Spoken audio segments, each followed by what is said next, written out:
Canada, and other nations, have found ways to push back against policies or figures like Donald Trump that they perceive as divisive, with measures such as boycotts and strategic tourism declines.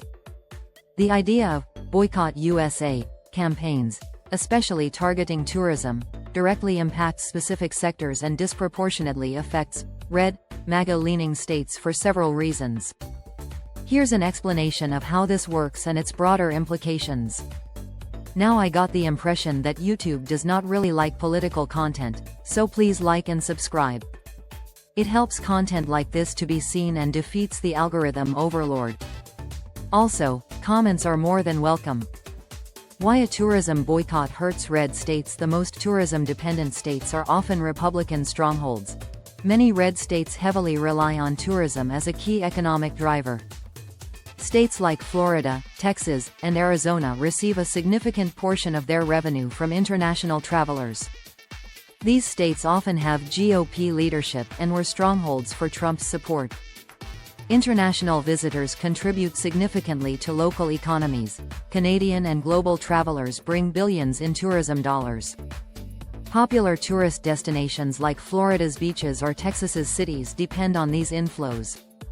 A decrease in visits from Canada, the largest source of international tourists to the U.S., would hurt local businesses, hospitality industries, and employment in these states.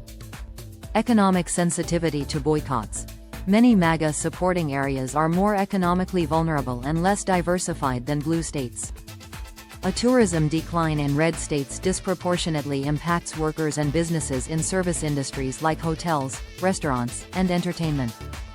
Decline in U.S. goods sales overseas. International disapproval of Trump's policies has contributed to declining demand for some U.S.-made goods, including high-profile products like Tesla vehicles. Tesla and global perception.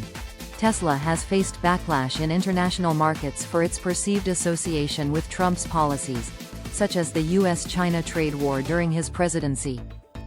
While Elon Musk has complicated relationships with Trumpism, global buyers often connect U.S. brands with American politics, influencing their purchasing decisions. Competing global alternatives. Buyers in Europe and Asia, for instance, have increasingly turned to alternatives like Volkswagen, BYD, or NIO for electric vehicles, hurting Tesla's dominance overseas. The drop in Tesla sales aligns with broader declines in demand for American goods. Boycotts amplify decline. Organized boycotts of U.S. goods, either as direct protest against Trump or dissatisfaction with American policies, hurt American exports.